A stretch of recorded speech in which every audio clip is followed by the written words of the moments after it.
I save my progress as customletterform.ai. And let's go ahead and reinstate things here to the way they looked before. I'll turn off the text and symbol layer, which contains that item I just created.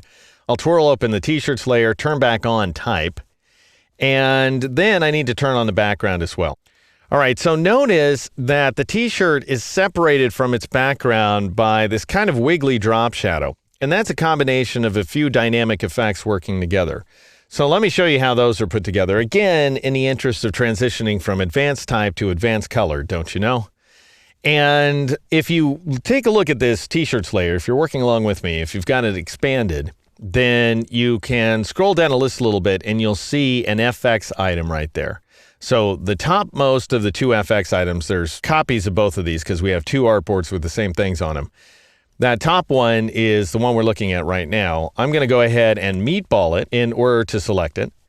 And then I'm going to go over to the appearance panel and notice that it's got a couple of effects applied to it, tweak and transform, and then we have an effect applied to the layer. So I'm going to get rid of those effects so I can create them for you here by going up to the flyout menu and choosing not clear appearance, which will get rid of everything. It'll get rid of all the fills and strokes, and you'll end up with nothing but your core path outline. What we want is reduce to basic appearance, which will keep the fill and stroke, get rid of the dynamic effects.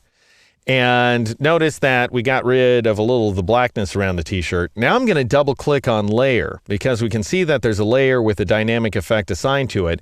If I double click on a layer, that's going to switch the focus to the entire layer and it's got a drop shadow on it. I'll show you how that works in just a moment. I'm just going to drag that guy to the trash. I could have chosen that same command, reduce to basic appearance if I wanted to, but since it was just one effect, didn't really need to.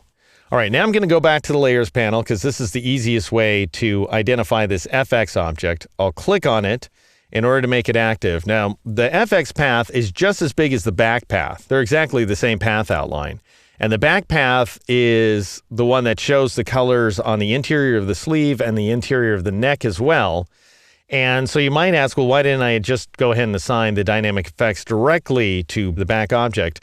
And the reason I didn't is because that would have messed up this path. It would have started to wiggle around, and that's not what I wanted. I wanted a black path that's going to create a kind of shadow, mostly so that if I zoom out here, you can see we need to distinguish this t-shirt from its very busy background. So that's the rationale. I went ahead and made a copy of back, filled it with black, and selected it, of course. And then I went up to the effect menu. I chose Distort and Transform. And I chose one of my path wigglers here, Tweak, which is one that we haven't seen before. And I'm going to go ahead and turn on the preview so that we can see what's going on. And notice it's wiggling that path outline like crazy in the background. So we have all kinds of arbitrary path modifications. And it's moving the path as much as 10% of the size of any given segment away from the original definition of the segment. Well, that's way too much. So I'm going to change the horizontal value to 2.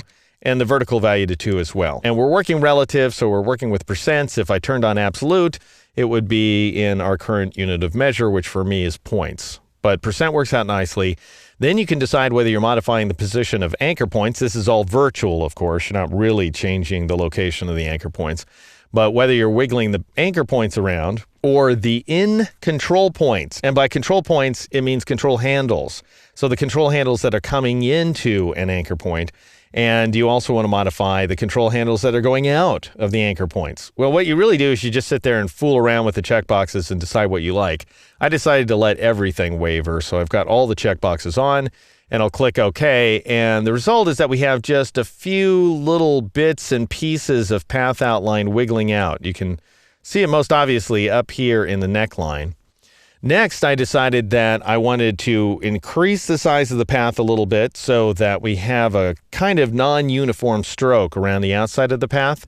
And I did that by going up to our old friend under the Effect menu, Distort and Transform, the Transform command. Again, if you load a D keys, that's Control-E, Command-E on the Mac.